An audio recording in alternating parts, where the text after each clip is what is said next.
আজকে অনেকদিন পরে বুঝিছেন এই মিনি রাইস কুকারটা বের করলাম, মানে কিনিলাম হইলো বছর খানিক আগে বুঝিছেন। তা সেই কবে এলো একটুখানি পায়েস রান্না করিলাম এতে, তা ভাবলাম যে আজকে একটু বের করি, সেই শিখেই তুলে থুয়ে দিছি, তার বের করিনি। তাই এই যে রাইস কুকারটা কিন্তু ভারী কায়দার, আমার তো হেভি পছন্দ হইলো, মানে ওই যে অনলাইনই সে বিশাল চলা চলতিল সেই গুণে। হ্যাঁ, এখন আবার সেরকম একটা আমার সামনে টামনে আসে না, কারণ মনে হয় ওই ভিডিওগুলো দেখা হয় না, সেই জন্যই আর কি। তারপরে আমি কিন্তু কিনে নিলাম, কিন্তু আমি অনলাইনেতে কিনিলাম না, আমি হলো কিনিলাম হলো আমাদের বাজারেরতে।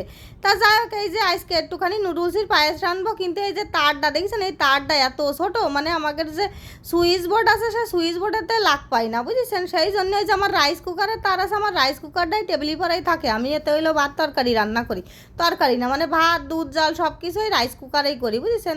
তা ভাবলাম যে দেই যে এই তারটা খাটে নাকি, তাই দেখলাম যে তারটা খাইটে গেছে এর সাথে, আর হলো লম্বাও আছে, আর নাই তো ওই ছোটো তারে পিলাক লাখ পাতি গিলিসে তলে সে মেলা কিছু দিতে হয়, টুল মুল দিতে হয়। তাই যে দুধটা তো জাল করে দিচ্ছি, তাই যে সুইচটা কিন্তু অন করে নিছি বুঝেছেন। তাই যে নুডলসটা ভালো করে ফাইন কায়দা করে গুঁড়ো করে নিতে হবে, তাই যে গুঁড়ো করতে হবে, কারণ কি পায়েস যেহেতু রানবো ছোট্ট ছোট্ট দানা হলে বেশি ফাইন হবে না, আর খাতেও সুবিধা হবে না। আর এই যে আমি কিন্তু গুঁড়ো করে নিচ্ছি। অনেকেই ভাববে নাকি নুডলসের পায়েস, আর নুডলসের পায়েস খাতে কিন্তু সেই স্বাদ লাগে, কারণ কি জানেন, আমি হলো আগে একদিনও রান্না করিলাম, মানে প্রথম যেদিন কিনিলাম না সেই দিনও কিন্তু এই মিনি রাইস কুকারে হলো রান্না করিলাম। তারপরে ওই যে কলাম না শিখাই তুলে ধুয়ে দিলাম, আর বের করা হয়নি। তা আজকে ভাবলাম যে মনুকের জন্য সন্ধ্যের সময় একটুখানি ওই নুডলসের পায়েস রান্না করি। তা 2 প্যাকেটের জন্যই ভালো, তা দুধ কিন্তু মেলাখানিক দিচ্ছে, দেখছেন দেখতে দেখতে কিন্তু হলো দুধটা ফুটে গেছে, মানে এতে কিন্তু বেশিক্ষণ সময় লাগে না, সে জমে তাড়াতাড়ি গরম হয়ে যায়, আর রান্না বান্নাও বেশ তাড়াতাড়ি হয়েই যায়। তা ভাবলাম যে এই মানে পায়েসটা রান্না শেষ হলে এতে আর একদিন একটু কিছু রান্না করবানি, মানে একটু চিকেন বিরিয়ানি রান্না করার এতে খুব শখ। তার মধ্যে কিন্তু একটু এলাচ দিয়ে দিলাম, এলাচ দিলি ভালো সুন্দর গন্ধ বেরোবে না। আর এদিকে কিন্তু দুধ জাল হয়ে এই যাচ্ছে, আর দুধটা যত ফুটবো তত স্বাদ হবে পায়েসে। তারপরে দিয়ে দিলাম হলো দুটো দুটো না মানে একটা তেজপাতা ছিঁড়ে ছিঁড়ে দিয়ে দিলাম। ততক্ষণ কিন্তু এই যে দুধটা জাল হচ্ছে, এই যে দেখছেন তেজপাতা দিয়ে দিলাম, দিয়ে আরও খানিকক্ষণ দুধটা জাল করে নেবো, তারপরে কিন্তু এই যে নুডলসটা দেবো।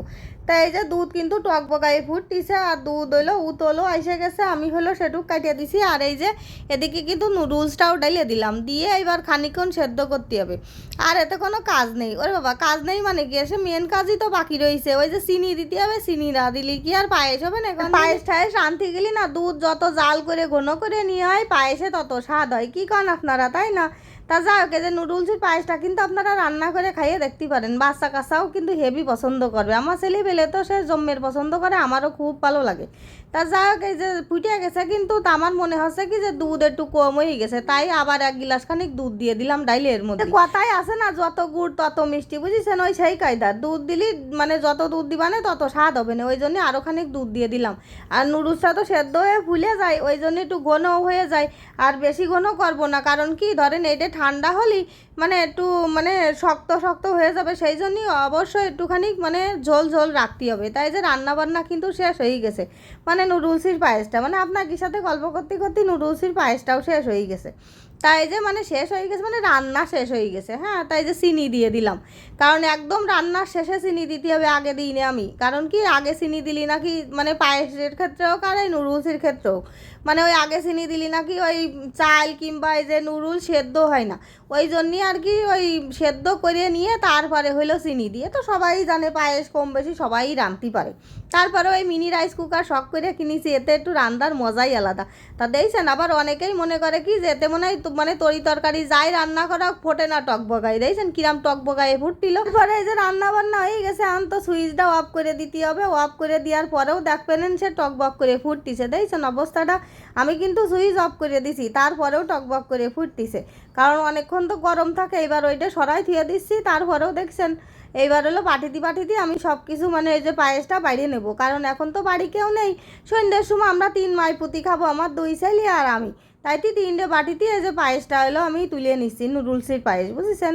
তাই এই যে বাটিতে তুলে নেওয়ার পরে গরম গরম খাতে কিন্তু সেরকম একটা ভালো লাগে না, এটা যত ঠান্ডা হবে তত বেশি মজা লাগে, গরম গরম এক স্বাদ, আবার ঠান্ডা হলেই আর এক স্বাদ। হ্যাঁ, এমনি পায়েসের ক্ষেত্রেও তাই, তারপরে সিমাইয়ের ক্ষেত্রেও তাই, দেখুন ফ্রিজে ধুয়ে খালি সেই জিনিসটা বেশি স্বাদ লাগে, মিষ্টি জাতীয় জিনিস। 3 বাটিতে তো নেওয়া হয়ে গেছে, এখন ওই যে মিনি রাইস কুকারটা না ওই পাশে সরাই ধুয়ে দেবো, আর ঢাকনা দিয়ে ডেকে দেবো, কারণ কি জানেন, ওই যে মনুর বাবা সেই সময় দিবানে, মনুর বাবা তারপরে মনুর মামা আছে, ওকে জন্য উঠুতি হবে, কারণ পায়েসটা তো সচরাচর সবসময় আমি রাঁধি নে, সেই জন্যই আর কি। তাই যে রাইস কুকারটা এই পাশে সরাই দিলাম, আর এই যে আমরা তিনজন এই যে নিয়ে নিলাম।